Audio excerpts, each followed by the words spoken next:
la persona tiene, digamos, muy serias a la hora de educar, que tiene que ver con lo que nosotros llamamos el interés personal. ¿Por qué?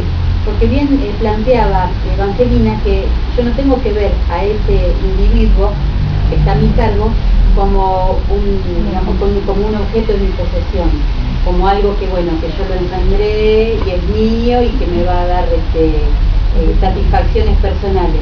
Cuando yo lo veo así, en realidad si ustedes se ponen a reflexionar, se van a dar cuenta que el interés, es decir, donde yo estoy depositando el interés, no es en mejorar la situación, ni ayudar a crecer, ni ayudar a madurar a ese individuo que tengo por un tiempo a cargo, sino que el interés, ¿dónde lo tengo puesto? En mí mismo. Claro, en mi propia satisfacción. Y se sustenta en una idea que en definitiva está distorsionada. ¿Por qué?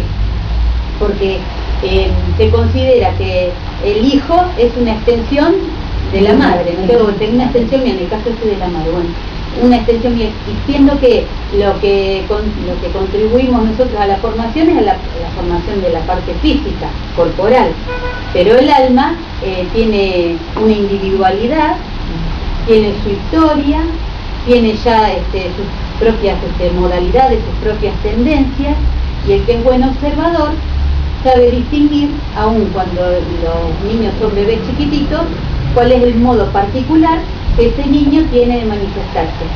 Que no es, y en esto voy a contradecir a Aristóteles, no es una tabula rasa, no es alguien que está todo por escribirse, sino que ya tiene ciertas tendencias y cuya condición de fragilidad, que también la describía Evangelina hace un rato, la dependencia que tiene, lo hace susceptible de ser maleable, de que, digamos, sea permeable a la influencia que pueden tener los padres sobre su formación.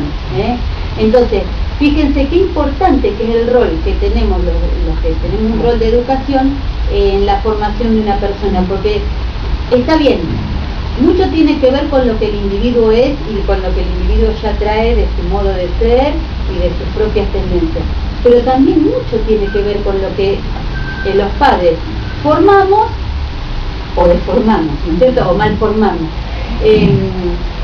El otro día hablábamos con Alfredo sobre este punto y decía, bueno, sí, pero los padres siempre siembran y siembran y siembran, y bueno, puede ser que un chico no sea receptivo y que en su vida después se maneje mal, ¿no? Aunque yo lo haya educado bien. Pero no obstante eso, o por lo menos de los casos que yo puedo, digamos, tener conocimiento, en la medida que los padres se han ocupado de ser buenos formadores, con las dificultades y con las cuestiones que cada uno tenga, ¿no es cierto?, en su vida después de adulto, el chico que después los padres han cometido errores, ese que tenía una mala tendencia se disparó, ¿no? ¿Por qué? Porque los padres no han sabido, no han mostrado esa firmeza que tiene que ser como un bloque, claro, una contención que tiene que ser compacta, que tiene que ser siempre la misma, que tiene que ser que el chico me vea hoy, me vea dentro de 10 años y siempre vea que yo tengo una conducta determinada y que eso no muestro distintas, claro, como que un día es una cosa, pero después para mí es otra. ¿Por qué? Porque si no, eso no le da el marco que explicaba bien Raquel en la introducción, cuando decía no le da el marco de los límites, no le da la seguridad de las cosas que están bien y que están mal. ¿Y por qué es que se falla tanto en ese punto? Bueno, hay múltiples causas, ¿no? Pero una de estas, que es la que por ahí nosotros tenemos, que cada uno puede hacer esa introspección, esa revisión interior, es fijarme yo en dónde tengo depositado ese interés personal.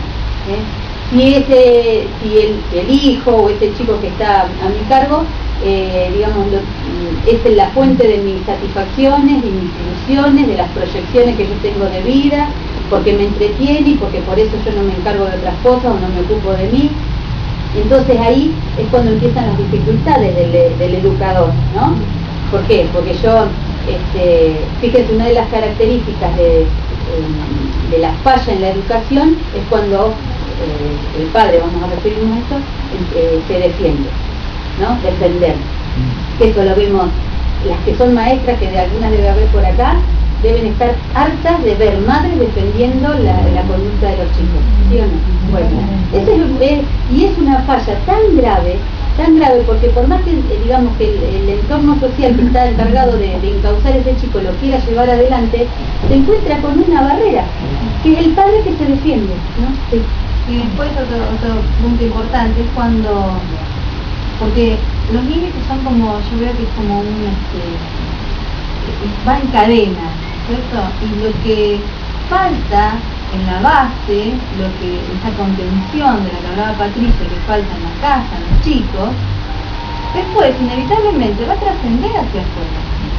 Y después eso se ve reflejado en el trabajo, cuando el chico es grande va al trabajo, cuando en las instituciones, en los colegios, como hablaba Patricia, en un colectivo. Lo vemos en todos lados, pero ¿dónde está la falla?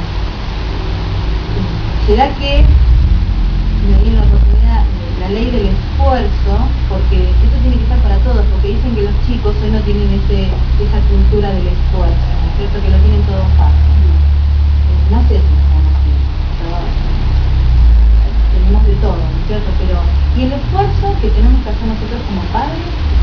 Ese esfuerzo de mantenernos firmes en esa fortaleza que habla Patricia, en eso de escucharlos, pero sobre todo de no cansarnos, porque no tiene nada que ver, no tiene la culpa de la sociedad que vivimos. Eso de no cansarme de decir las cosas, y no porque las diga una vez se van a hacer, o se va, porque en realidad el chico sabe que bueno, límites, no tiene por qué saberlo.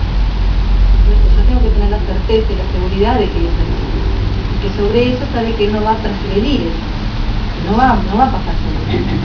Pero es todo un trabajo, ¿no? Es todo un esfuerzo, del cual después eso se mama, los chicos eso lo ven, lo pueden palpar, y después eso también va a trascender. Es inevitable, es como... Lo que pasa es que a veces la educación pasa por la imagen que yo quiero tener. A mi hijo lo educo de acuerdo a la imagen que yo quiero vender al exterior, y no a la que tiene que ser. Entonces siempre le estoy retando aquello que a mí me da vergüenza. ¿Qué van a pensar de mí? Entonces siempre estoy retando eso, y no la realidad de lo que tienen que ser las cosas. Entonces ahí ya tengo un grave problema conmigo, por eso no tengo límites. Porque los límites no los pongo yo. Se me tenía que preguntar qué es lo que a mí me da vergüenza. Y ahí vean cuál es la falla que yo tengo, y ahí empezar a cambiar y modificar a mí mismo. Entonces la otra persona va a ser distinta. Pero yo no me pongo límites, imposible poner límites al chico. Porque yo cuando quiero algo que me gusta, lo tengo. Entonces para obtenerlo, a veces tengo que hacer un trueque. Con el chico, con el padre, con el hermano mayor, con uno, con otro. Siempre hago un trueque. Y en ese trueque yo no puedo cortar, porque si yo le corto algo que el chico quiere, después él puede venir y decirme vos por qué lo haces. Entonces, en el por qué lo haces, entonces yo ahí no tengo el derecho de decirle eso que está haciendo eso mal, porque él lo ve en mí. Pero primero tengo que observarme en mí mismo cuáles son mis fallas, empezar a modificarlas para darme cuenta del esfuerzo que lleva, y así de esa forma puedo entender lo que le puede costar al chico modificar algo de su carácter. Pero si no, es difícil, porque es una lucha y una pelea constantemente que tengo con él. Y después me tengo que acercar. Sí, después me tengo que mantener siempre en lo que yo me determino. Porque yo le digo al chico, eso que estás haciendo está mal, primero me tengo que fijar yo si lo estoy haciendo y empezar a ponerme límites en eso. Entonces algunas veces lo va a gustar y otras veces no. Por eso cuando castigamos, lo ponemos en penitencia un rato y al rato nos da lástima. ¿Por qué? Porque esa misma lástima la que tenemos nosotros cuando decimos, no, esto no lo tengo que hacer porque va a quedar mal ante el nene. Pero después al rato lo hago. Bueno, ese es el problema que tengo cuando yo lo pongo en penitencia y me da lástima. ¿Por qué? Porque a mí también me da lástima a veces renunciar a eso que me gusta. O sea, renuncio un ratito, pero después vuelvo. Ese es el inconveniente que tenemos. Además, la educación es una autoeducación dentro del hogar de todos los que vivimos. Porque yo he visto muchos chicos que caen en rebeldía y se ponen muy mal porque se creen que solamente él es que debe ser educado. No se ven los demás que todos tienen que ser educados, pero para eso hay que tener la idea filosófica de que todos tenemos y venimos con el objetivo de la autoeducación, y que tener la experiencia de tener a alguien a cargo es una oportunidad más para mí de autoformarme, porque en realidad yo también me tengo que estar vigilando cómo soy, cómo pienso, cómo siento.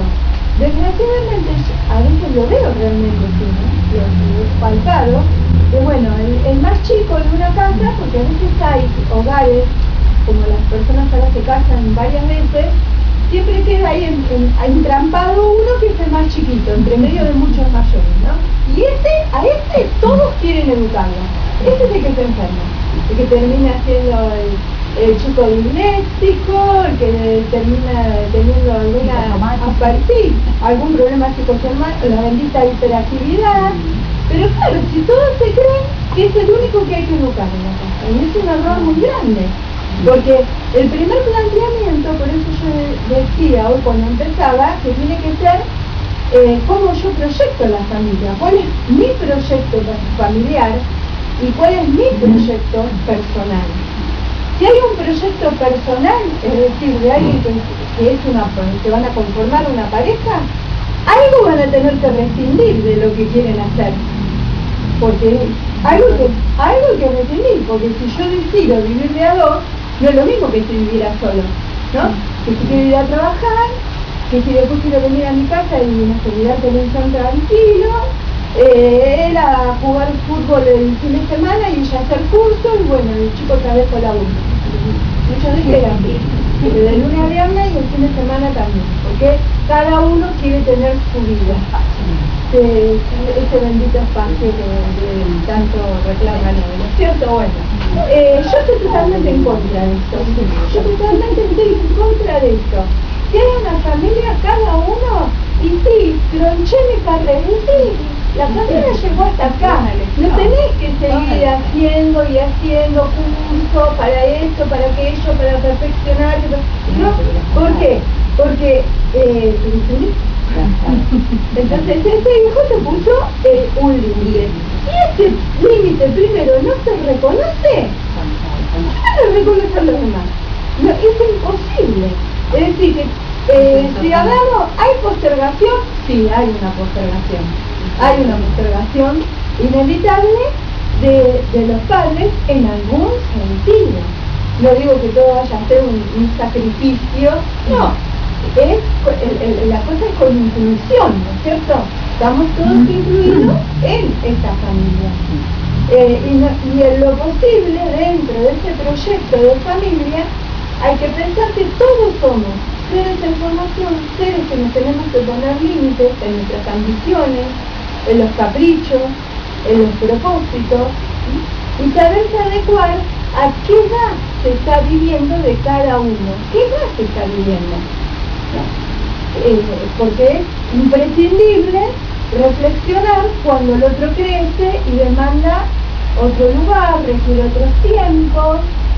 Bueno, eso que muchas veces aparece como un síntoma en la escuela o como pelea entre hermanos porque hace una explosión que parece que no tuviera que ver con nadie. Sin embargo, hay algo que aparece como efecto, no como causa, como efecto de lo que son los padres. La cuestión sí, la mujer, como decía recién, tiene nuevos espacios. Está en la política, en todas las profesiones, bueno, se convirtió en una super mujer. Problema, no quiere mostrar debilidades. No quiere mostrar debilidades. Quiere estar siempre al pie del cañón, ¿cierto?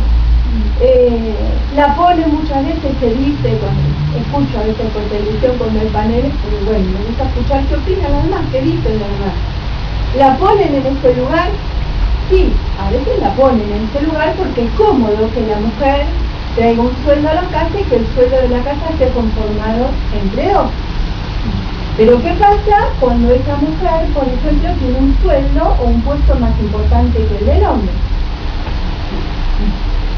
Bueno, el dinero a veces masculiniza, y tienen razón cuando a veces dicen esto, porque la pone en un lugar de poder que ya no respeta al hombre, esto que se dice pero que no se hace muchas veces, que no tienen que discutir los padres o hacer la postura del más fuerte cuando está presente el otro.